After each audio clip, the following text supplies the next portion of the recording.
नौ की नौ खबर में आपका स्वागत। मैं राहुल ओझा आपके साथ। नीट छात्रा मौत मामले में न्याय की उम्मीद लगाए लोगों के लिए एक बड़ी और चिंताजनक खबर सामने आई है।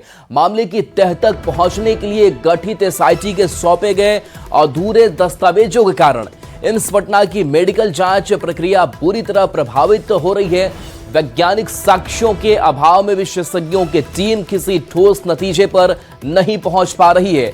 एम्स पटना के फॉरेंसिक विभागाध्यक्ष डॉक्टर विनय कुमार ने बताया कि संस्थान के निदेशक और अधीक्षक के निर्देश पर एक विशेष मेडिकल बोर्ड का गठन किया गया है। यह टीम पिछले एक सप्ताह से सक्रिय है, लेकिन जांच की रफ्तार तकनीकी कारणों से धीमी है। उन्होंने कहा कि मेडिकल जांच समय और दस्तावेजों पर आधारित होती है। अगर रिकॉर्ड देर से मिलता है तो रिव्यू में बाधा आती है।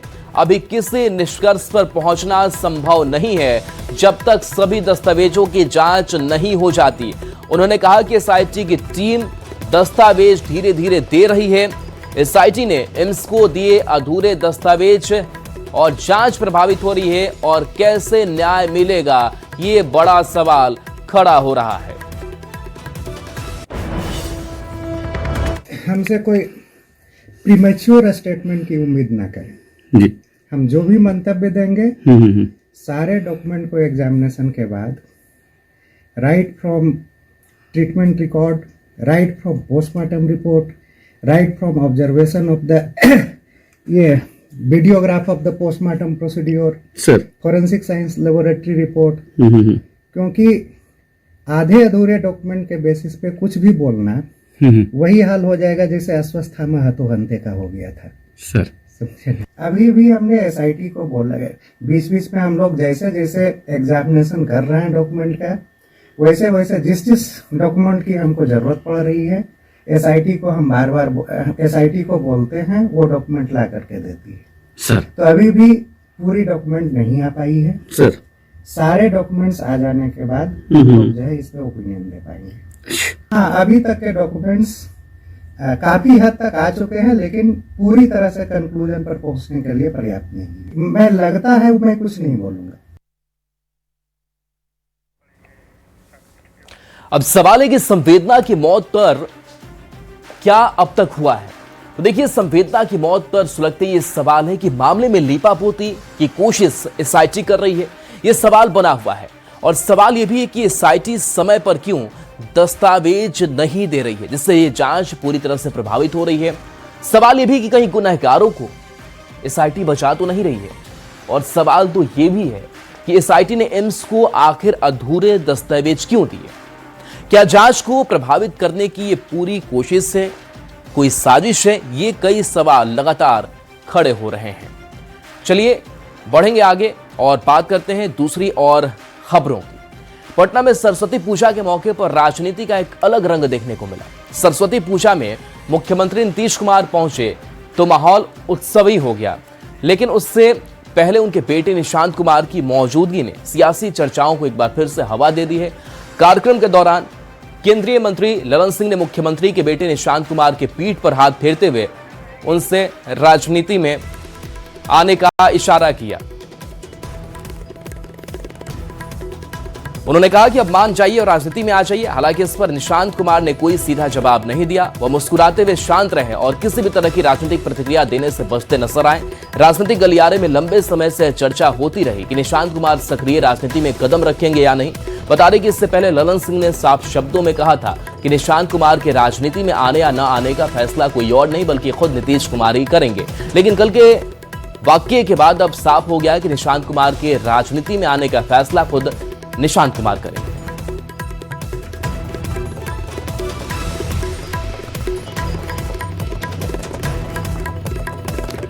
तो देखिए, नीट छात्रा में जो हम लगातार सवाल भी उठा रहे हैं और इस सवाल का जवाब तलाशना इसलिए भी जरूरी हो जाता है कि एसआईटी आखिर अब तक क्या कर रही है। दस्तावेज देने में देरी, जांच प्रभावित हो रही है। और हमारे साथ न्यूज 18 संवाददाता फोन लाइन पर जुड़े हुए हैं। अमित, हमें ये बताइए कि कई सवाल एसआईटी पर अब अमरजीत खड़े हो रहे हैं। अब इस पूरे मामले को लेकर के अपडेट क्या है और बाधा कहां आ रही है?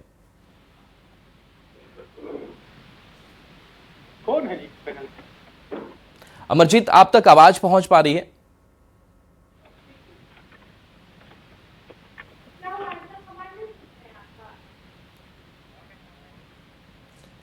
अमरजीत, आवाज आ पा रही है आप तक? बिल्कुल, जो एसआईटी जांच करी दस्तावेज उपलब्ध नहीं कराया जा रहा है, इसकी तरफ से भी कई आरोप लगाए जा रहे हैं। आखिर गड़बड़ी किस स्तर से हो रही है और कैसे जांच आगे बढ़ेगी?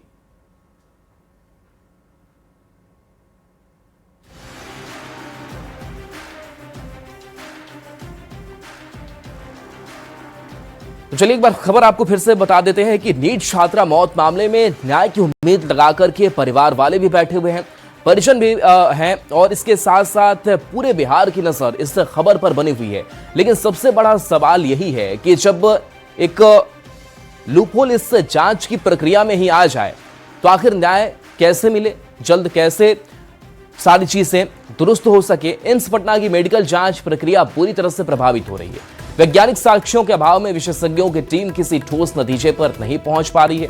एम्स पटना के फॉरेंसिक विभागाध्यक्ष डॉक्टर विनय कुमार ने बताया कि संस्थान के निदेशक और अधीक्षक के निर्देश पर एक विशेष मेडिकल बोर्ड का गठन किया गया। अमरजीत हमारे साथ फिर से जुड़ गए हैं। अमरजीत, एसआईटी जो जांच कर रही है उस जांच को लेकर के, दस्तावेज सौंपने को लेकर के, रिपोर्ट में देरी को लेकर के सवाल कई हैं। जांच कितनी आगे बढ़ी और प्रभावित कहां हो रही है? जी देखिए, जांच अभी जस का तस है, क्योंकि जो है पुलिस और एसआईटी की टीम ने जो एम्स से संपर्क किया और एम्स के पास जो दस्तावेज दिए हैं, इस रिपोर्ट में अभी तक जो है जिस तरह से जो है एम्स मांग कर रहा है वो उन्हें नहीं सौंपा गया है, जिसकी वजह से ये अभी अधर में लटका हुआ है। जिस तरह से डॉक्टर विनय कुमार जो एम्स के एचओडी है फॉरेंसिक विभाग के, उनसे हमारी बात हुई तो उन्होंने कहा है कि इसमें जो है लगभग एक सप्ताह पहले हमारे पास जो है ये मंतव्य के लिए आया था और उस समय से अभी तक पूरे डॉक्यूमेंट नहीं दिए गए हैं। एसआईटी की टीम काम कर रही है लेकिन डॉक्यूमेंट जो है एम्स में नहीं पहुंचा है, जिसकी वजह से रिव्यू में जो है बाधा पहुंच रहा है। और साथ ही जो है इसमें जबकि जो है प्रोफेसर स्तरीय टीम एम्स के द्वारा लगाया गया है। एचओडी विनय कुमार के नेतृत्व में ये फॉरेंसिक टीम के 2 और गायनोकोलॉजी, न्यूरोलॉजी और रेडियोलॉजी विभाग के एक विशेषज्ञ डॉक्टर जो प्रोफेसर स्तर के हैं उन्हें लगाया गया है। उसके बावजूद जो है ये जांच अभी अधूरा है, क्योंकि जो है दस्तावेज जो एसआईटी की तरफ से मिलने चाहिए थे अभी तक नहीं मिले हैं। एम्स ने मांग किया है कि हमें सारे दस्तावेज मुहैया कराया जाए ताकि हम सही समय पर जांच अपना रिपोर्ट दे सकें, लेकिन अभी तक मुहैया नहीं होने की वजह से जांच अभी अधर में है। और इसमें विनय कुमार ने बताया है कि जब पूरी रिपोर्ट हमारे पास आ जाएगी तभी हम इस पे कुछ खास निर्णय ले सकते हैं और उसमें और भी विशेषज्ञों की टीम लगाने तो वो भी लगाया जाएगा और जांच पूरी तरह से निष्पक्ष तरीके एम्स विभागाध्यक्ष ने जो सवाल उठाए हैं, क्या एसआईटी टीम से कोई जानकारी बयान सामने आ पाया है कि आखिर गड़बड़ी क्यों हो रही है? जी देखिए, अभी एसआईटी टीम इस मामले में कोई बयान नहीं दे रही है, क्योंकि एसआईटी टीम में जो खास करके पूर्वी एसपी के नेतृत्व में, परिचय कुमार के नेतृत्व में एसआईटी टीम पटना में काम कर रही है और वो टीम अभी तक इस पे कोई खास बयान नहीं दी है। एसएसपी ने कुछ दिन पहले बयान दिया था। उसके बाद जो है डीआईजी से भी जब हमारी बात हुई तो उन्होंने भी कहा कि जो है इसमें एसपी है उनसे आप बात कीजिए, एसएसपी से बात कीजिए, इसमें हम कुछ नहीं कर सकते। क्योंकि डीआईजी को इसमें जो है पूरी मॉनिटरिंग करनी है और वो मॉनिटरिंग किस तरह से हो रही है ये अभी तक जो है एसआईटी टीम की तरफ से जो है मीडिया के सामने नहीं आया है। जी, खुद डीजीपी भी मॉनिटर कर रहे हैं इस पूरे मामले को लेकर के, पुलिस मुख्यालय की तरफ से क्या नजर नहीं जा रही है इस सब एक्शन पर? जी देखिए, पुलिस मुख्यालय भी इसमें जो है अपना बात कही है कि इसमें हम भी लगे हुए हैं। जांच टीम में जो है जो सदस्य हैं उनके बारे में भी जानकारी दी है, लेकिन जो दिशा है इस एसआईटी टीम की कि किस तरह से इस दिशा में काम कर रही है, जो छात्रा के साथ जो है किस तरह के चले बिल्कुल अमरजीत, तो जांच सही तरीके से होनी जरूरी है। फिलहाल इस अपडेट के लिए बहुत बहुत शुक्रिया आपका।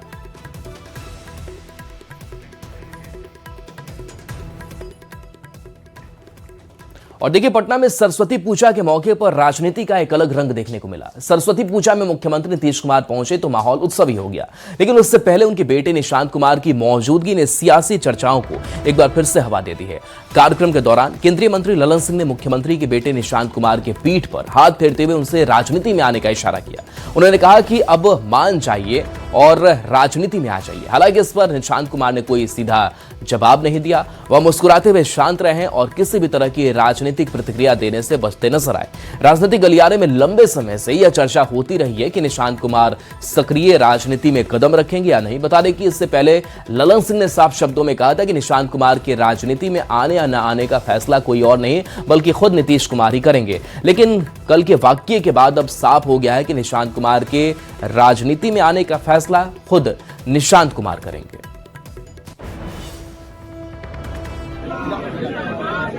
बोल दीजिए किसाने के बोल दीजिए जिंदाबाद बोल दीजिए किसाने के बोल दीजिए जिंदाबाद।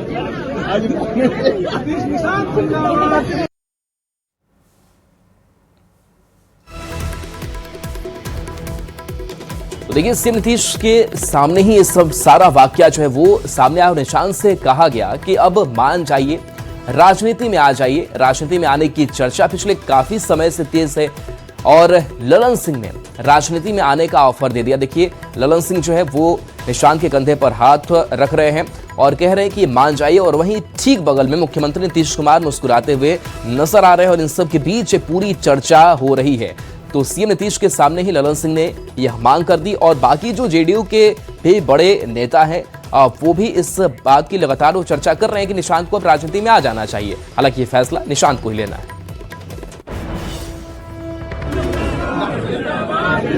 बोल दीजिए किसाने के बोल दीजिए जिंदाबाद बोल दीजिए किसाने के बोल दीजिए जिंदाबाद। और अभिषेक झा जेडीयू प्रवक्ता हमारे साथ जुड़े हुए हैं। अभिषेक जी बोल दीजिए, मान जाइए, ये लगातार ललन सिंह कहते हुए नजर आ रहे हैं। नीतीश कुमार बगल में हंस रहे हैं, खड़े हैं। क्या माना जाए कि एंट्री हो रही है निशांत की या खुद वो फैसला लेंगे, क्योंकि चर्चा पिछले कई दिनों से लंबे समय से चल रही है। जिस वीडियो की चर्चा आप लोग कर रहे हैं, जिन विजुअल्स को आप दिखा रहे हैं, उसमें मान जाइए शब्द जो उन्होंने इस्तेमाल किया है उसमें निशांत जी के राजनीति में आने को लेकर ही किया है। इसकी पुष्टि तो वहां जो लोग खड़े हैं वो कर सकते हैं, लेकिन जो बेसिक बात हम समझ पाते हैं वो ये है कि कार्यकर्ता पार्टी के, नेता पार्टी के चाहते हैं कि निशांत जी की एक सक्रिय भूमिका रहे पार्टी में। इस बात से कोई गुरेज नहीं है। निशांत जी पढ़े लिखे हैं, युवा है, नौजवान है, लेकिन आने वाले भविष्य में क्या होगा और क्या नहीं होगा ये तो निशांत जी ही और उनके पिता नीतीश कुमार जी ही। तो ये स्पष्ट माना जाए कि अब गेंद पूरी तरीके से निशांत जी के ही पाले में है, वही जो चाहेंगे अब वो होगा? नहीं, अब न सिर्फ निशांत जी बल्कि उनके पिता नीतीश कुमार जी, इनको तय करना है। हम लोगों की इच्छा क्या है वो तो हम लोगों ने अवगत कराया ही समय समय पर। आप सबकी तो इच्छा है कि वो राजनीति में आए? जी, अगर निजी रूप से आप पूछे तो भाई युवा है, नौजवान है, सब सभी के व्यक्ति है, राजनीति में आते हैं तो इसमें क्या दिक्कत जी। और शायद ललन सिंह भी वही बात कह रहे हैं उनसे इस वीडियो में। ये इसमें शायद शब्द का इस्तेमाल आपने भी किया और शायद शब्द का इस्तेमाल हम भी करेंगे, तो शायद यही कहना होता जी। चलिए अभिषेक जी, हमारे साथ जुड़ने के लिए, अपनी प्रतिक्रिया के लिए बहुत बहुत शुक्रिया। तो देखिए ये जेडीयू के जो कार्यकर्ता है या फिर जेडीयू के बड़े नेता है वो भी इस मांग को उठा रहे हैं कि अगर राजनीति में एंट्री हो जाती है निशांत की तो ये बहुत बेहतर होगा। लेकिन अब ये पूरी तरीके से जो गेंद है वो अब निशांत के पल्ले ही है। उन्हें ही ये फैसला लेना है कि कब वो राजनीति में आएंगे, किस तरीके से आएंगे और उनकी भूमिका क्या होगी।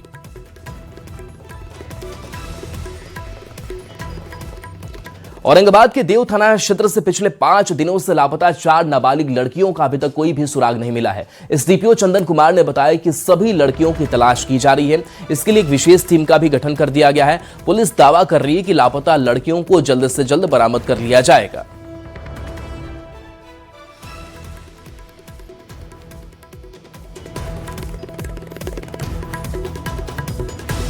जो गठित टीम है उसके द्वारा सभी तकनीकी साक्ष्य और आसूचना संकलन किया जा रहा है और उसके आधार पर जो है जो भी जगह है वहां से लगातार जो है लड़कियों को बरामद करने का प्रयास किया जा रहा है और जल्द ही सभी चारों लड़कियों को जो है सकुशल बरामद कर लिया।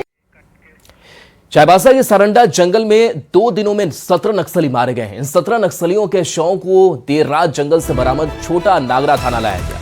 आज इन शवों को चाईबासा लाने के बाद पोस्टमार्टम किया जाएगा। झारखंड के डीजीपी तदाशा मिश्रा आज चाईबासा पहुंच सकती हैं, जो इस पूरे ऑपरेशन की उपलब्धि का खुलासा करेंगी।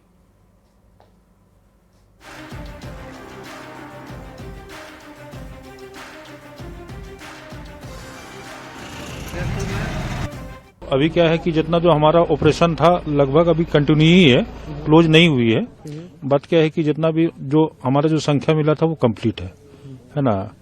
मतलब टोटल 17 बॉडी हाँ 17 हाँ रिकवर हो गई। आगे क्या प्रोसेस है? आगे फिर हम लोग दोबारा कल सर्च करेंगे, उनको सर्च करेंगे। अगर कोई बचा होगा तो फिर देखेंगे, उनको न्यूट्रलाइज करने की कोशिश करेंगे। भोजपुर जिले के शाहपुर विधानसभा अंतर्गत बिया प्रखंड की रानी सागर पंचायत एक बार फिर से दबंगों का कहर देखने को मिला, जहां पंचायत के मुखिया प्रतिनिधि कपरू खान की बेटी ने गांव के ही रहने वाले राहुल कुमार के साथ मारपीट की। इस घटना के बाद ग्रामीणों ने शाहपुर विधायक राकेश ओझा से मुलाकात कर शिकायत की। ग्रामीणों का कहना है कि ये लोग काफी डरे हुए हैं और अगर इन्हें सहायता नहीं मिलती है तो सभी लोग गांव छोड़कर पलायन कर जाएंगे।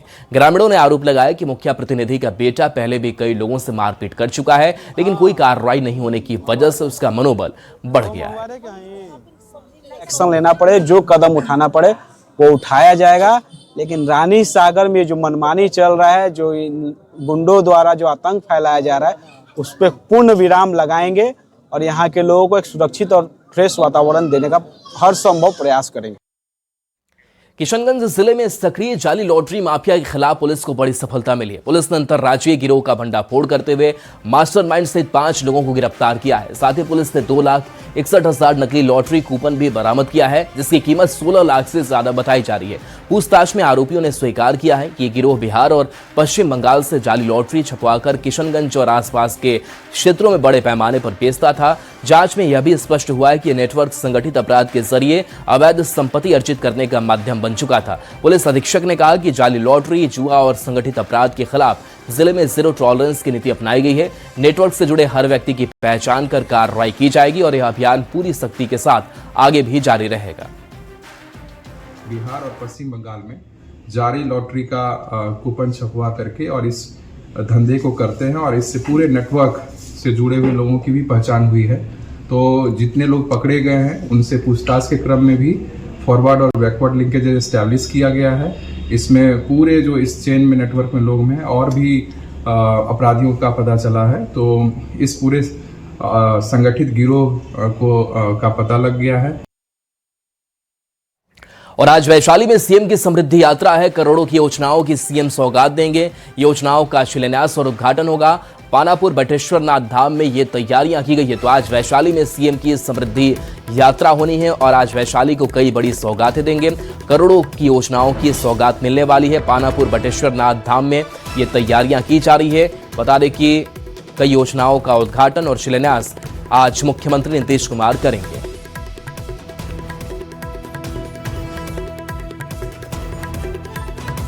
तो सीएम नीतीश कुमार आज वैशाली आ रहे हैं, जिसे लेकर लोगों में उत्साह है और लोग सीएम के स्वागत को लेकर पूरी तरह तैयार हैं। वहीं स्थानीय जेडीयू विधायक और जेडीयू के प्रदेश अध्यक्ष उमेश कुशवाहा ने कहा कि हमारे नेता जैसा देश में कोई दूसरा नेता नहीं है। जो 4 डिग्री ठंड हो या फिर 44 डिग्री गर्मी, वह हर मौसम में बिहार की जनता के लिए काम करते हैं। और हमारे नेता तो दिन रात काम करते रहते हैं। ये तो 16वीं इनका यात्रा है। इसके पहले भी 15 यात्रा कर चुके हैं। ये देश में ऐसा कोई मुख्यमंत्री नहीं है स्वतंत्र भारत में कि इतना यात्रा किया हो, जनता के बीच में जाकर उनकी संवाद सुना हो और उसके अनुरूप काम किए हों। हमारे नेता ही हैं कि 4 डिग्री ठंड से लेकर 44 डिग्री गर्मी तक वो जनता के बीच में रहते हैं। उनके लिए प्रतिबद्धता रहती है, उस सेवा में रहते हैं। बात मौसम की करेंगे। एक बार फिर पहाड़ों पर बर्फबारी का दौर शुरू हो गया है। जम्मू कश्मीर से लेकर उत्तराखंड और हिमाचल तक हर तरफ बर्फ की सफेद चादर बिछ गई है। बर्फबारी होने से पहाड़ी इलाके बर्फबारी से गुलजार हो गए हैं। मौसम के अचानक बदले मिजाज ने जहां सैलानियों को रोमांच से भर दिया है, वहीं आम लोगों की मुश्किलें भी बढ़ा दी है। कई सड़कें बंद है तो कई जगह बिजली की सप्लाई ठप हो गई है। पहाड़ों पर इस बार नवंबर और दिसंबर की बजाय जनवरी के आखिर में बर्फबारी हुई। बर्फबारी के इस नजारे को देखने के लिए लोग दूर दूर से पहाड़ों पर पहुंच रहे हैं और मंत्रमुग्ध हो रहे हैं। हालांकि कई जगह पर पर्यटक बर्फीले तूफान और भारी बर्फबारी में फंस गए हैं, जिन्हें स्थानीय प्रशासन ने समय रहते बचा लिया। बर्फबारी से सड़कों पर फिसलन भी बढ़ गई है। वहीं कश्मीर में रेड अलर्ट तो हिमाचल और उत्तराखंड के लिए बर्फबारी का ऑरेंज अलर्ट जारी किया गया है।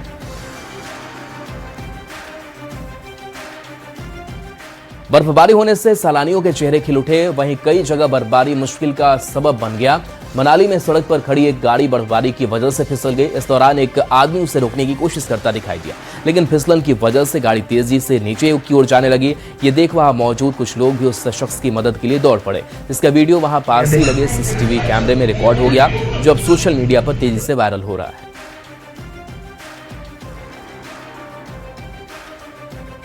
वहीं हिमाचल प्रदेश के कुल्लू में भारी बर्फबारी की वजह से 5 पर्यटकों की जान आफत में आ गई, क्योंकि वहां अचानक बर्फीला तूफान आ गया, जिसकी वजह से पर्यटक फंस गए और अपनी जान बचाने के लिए सोशल मीडिया पर गुहार लगाने लगे। जानकारी के मुताबिक कुल्लू में घूमने के लिए आए 5 लोग रात के समय एक पहाड़ी के पास टेंट लगाकर रुके थे। तभी अचानक बर्फीला तूफान आ गया और उनकी जान खतरे में पड़ गई, क्योंकि उन पर्यटकों के टेंट के आसपास बर्फ की मोटी परत जम गई। उन्होंने मदद की गुहार लगाते हुए वीडियो बनाकर उसे सोशल मीडिया पर शेयर किया। गनीमत रही कि उनके वीडियो को इलाके के कुछ लोगों ने देखा, जो फौरन मदद के लिए पहुंचे और सभी पर्यटकों को सुरक्षित जगह पर पहुंचा दिया।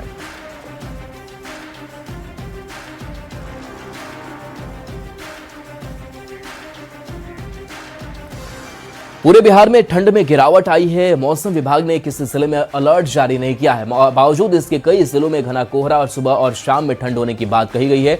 मौसम विभाग ने बताया कि अगले 3 दिन से 4 दिन तक मौसम सामान्य रहेगा। दिन में तापमान सामान्य, जबकि रात में ठंड लग सकती है। फरवरी के पहले सप्ताह में ठंड बढ़ने की संभावना है। ज्यादा जानकारी दे रहे हैं संवाददाता रवीश नारायण। बढ़ते आगे, मुंगेर के हवेली खड़गपुर में हर्ष और उल्लास के साथ सरस्वती पूजा मनाया जा रहा है। पश्चिम अजीमगंज में आजाद सेवा सदन ने अयोध्या के राम मंदिर की तर्ज पर मां सरस्वती का पंडाल तैयार किया है, जो आकर्षण का केंद्र बना हुआ है। पंडाल की भव्य संरचना, आज साज सज्जा को देखने बड़ी संख्या में लोग पहुंच रहे हैं। समिति हर साल अलग अलग धार्मिक स्थलों के तर्ज पर पंडाल का निर्माण करती है। इसी परंपरा को आगे बढ़ाते हुए इस बार राम मंदिर के तर्ज पर पंडाल बनाया गया है। श्रद्धालुओं की भीड़ को देखते हुए प्रशासन भी सुरक्षा व्यवस्था को लेकर पूरी तरह मुस्तैद नजर आ रहा है। अयोध्या में जो राम मंदिर बना हुआ है, उसी के थीम पे यहाँ पे आजाद सेवा सदन में बैठा हुआ है। ये आजाद सेवा सदन 1991 में स्थापित हुआ है और ये प्रतिमा जो है 1980 से ये स्कूल में स्थापित हुआ था, जो अभी जो है मतलब 47वां वर्षगांठ चल रहा है।